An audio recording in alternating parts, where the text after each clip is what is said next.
Wahai Bapak Ibu, sadarlah, sekarang Dajjal itu sudah lepas. Dia hanya menunggu muncul ke permukaan.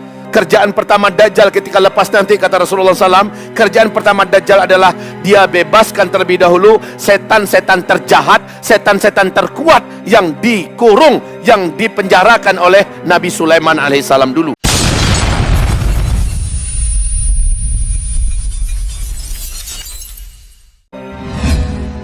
Target fitnah Duhaimah ini kerusakan permanen, ya. Fitnah Duhaimah, kerusakan permanen pada karakter, mental, akidah dan iman, yang targetnya sesat, murtad, munafik. Ini targetnya. Secara fisik hancur, rusak, cacat, gila, ya, kalau perlu mati. Jahat betul mereka, Pak. Fitnah Duhaimah ini hanya ada di fase keempat dan berakhir dengan Dajjal keluar. Maka serangan yang akan dihadapi oleh anak, satu, melalui makanan minuman. Makanan dan minuman. Yang kedua, melalui obat-obatan. Obat-obatan atau apa katanya, vitamin dan segala macamnya yang membuat kita, atau suntikan-suntikan. Ya Allah, ini paling biadab ini. Entah apa-apalah bahasa mereka. Kemudian yang ketiga, pendidikan. Memang mereka racuni otak anak-anak kita. Sebagaimana mereka rusak moral anak-anak kita melalui lingkungan pendidikan yang disetting, bagaimana anak-anak ini tidak bermoral ketika mereka sedang ada di sekolah-sekolah mereka. Maka kaum muslimin yang kami muliakan, di pendidikan saja, pendidikan sekuler, kita tahu pendidikan yang ada sekarang ini, agamanya sangat minim diajarkan. Itu sudah ada pun rencana untuk menghilangkan pendidikan agama di sekolah mulai dari SD sampai perguruan tinggi. Padahal filter yang paling baik, filter yang penyaring yang paling sempurna untuk menyelamatkan generasi kita hanya agama, nggak ada yang lain. Dan ini dianggap racun. Maka pemahaman yang mengatakan agama itu adalah racun, kita tahu pemahaman apa itu. Itulah dia. Dan itu sekarang ini yang sedang menggurita di tanah air kita yang tercinta ini. Yang keempat, mereka rusak anak-anak kita dengan IT, ya, dengan hiburan-hiburan yang menyesatkan, membahayakan, atau hiburan yang melalaikan sekaligus. Dalam hiburan itu ada hipnotis, dalam hiburan itu ada sihir. Baru-baru ini seorang syekh di Arab Saudi menceritakan kejadian yang mengerikan. Ini bukan anak-anak lagi. Suami setelah membuka internet, kemudian si suami ini diserang oleh jin, setan, yang pada akhirnya dia bunuh istrinya dan dia makan istrinya itu. Saya katakan kepada Bapak Ibu, jet-jet yang ada, handphone yang ada ini adalah pintu-pintu Dajjal. Kalau Bapak Ibu saringannya tidak kuat, filternya tidak kuat, sihir bisa masuk lewat handphone. Sihir bisa masuk lewat handphone.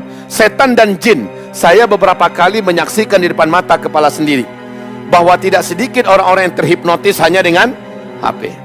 Ketika dia buka channel tertentu, maka dia langsung terkena sihir. Dia langsung kesurupan jin, kesurupan setan. Mereka masuk menelusuri ini. Mereka punya kekuatan menggunakan energi, Pak. Kita sedang berhadapan dengan kaki tangan Dajjal. Wahai Bapak Ibu, sadarlah, sekarang Dajjal itu sudah lepas. Dia hanya menunggu muncul ke permukaan. Kerjaan pertama Dajjal ketika lepas nanti, kata Rasulullah SAW, kerjaan pertama Dajjal adalah dia bebaskan terlebih dahulu setan-setan terjahat, setan-setan terkuat yang dikurung, yang dipenjarakan oleh Nabi Sulaiman alaihissalam dulu. Jadi ketika Dajjal keluar bebas, kerjaan pertamanya adalah semua setan-setan terkuat dan terjahat dilepaskan dulu. Maka setan ini akan memiliki makar yang sempurna.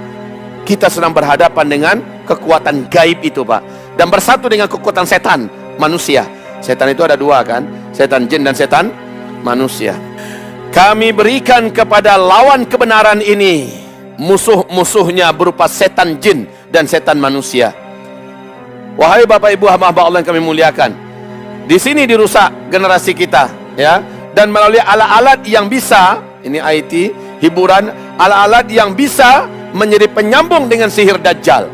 Anak-anak sekarang, anak-anak kita sekarang ini terbuka untuk dihipnotis, untuk disihir, untuk dikuasai. Wahai hamba-hamba Allah, sekarang ghazwul fikri, Ghazwul Fikri.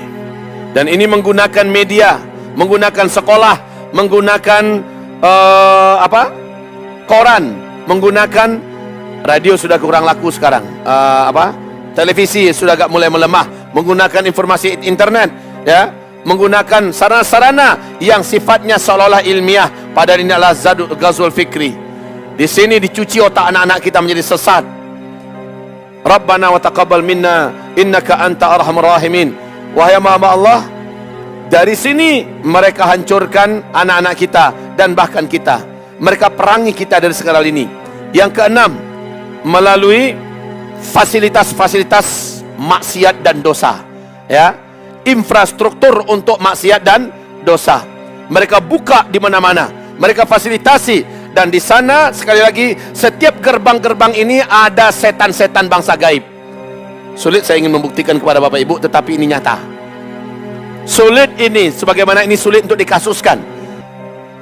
Polisi kalau sudah berhadapan dengan kasus pembunuhan dan menggunakan dukun, nggak bisa dibuktikan itu. Jadi sekarang di fase keempat ini, kolaborasi setan jin dan setan manusia terjadi dengan sempurna. Sekarang ini sulit kalau seandainya Bapak Ibu tidak memberikan saringan yang sempurna pada anak kita. Bapak Ibu tak akan mampu menyelamatkan generasi kita. Bahkan kita sendiri juga tidak akan termasuk yang bisa selamat.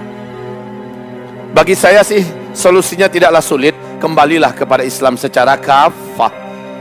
Fanatiklah kepada ajaran Islam secara kafah. Kata Rasulullah, taraktu fikum amrain ma in i'tasamtum bihi ma lan tadillu abada. Aku tinggalkan dua pegangan untuk kamu. Selama kamu berpegang erat kepada keduanya, kamu tidak akan bisa sesat selama-lamanya. Kamu tidak akan bisa dikuasai selama-lamanya. Kamu tidak akan bisa digiring, dirusak selama-lamanya. Kitab Allah wa sunnati, kitab Allah dan sunnahku. Itu saja cuma. Baik Bapak Ibu yang kami muliakan, pening pikiran kita. Kita hitung lagi. 7, 8, 9, 10, sakit kepala kita. Ya, terus ke bawah meriang kita. Lanjut ke bawah, mati sebelah badan kita. Terus lagi ke bawah, mati beneran kita. Saking stresnya kita melihat tantangan yang kita hadapi saat ini. Amalkan Al-Quran, lahir batinnya, luar dalamnya. Hidupkan keluarga dengan keluarga Al-Quran. Saya jamin anak Bapak Ibu dan anak saya, bahkan kita pun akan menjadi manusia-manusia dahsyat di akhir zaman.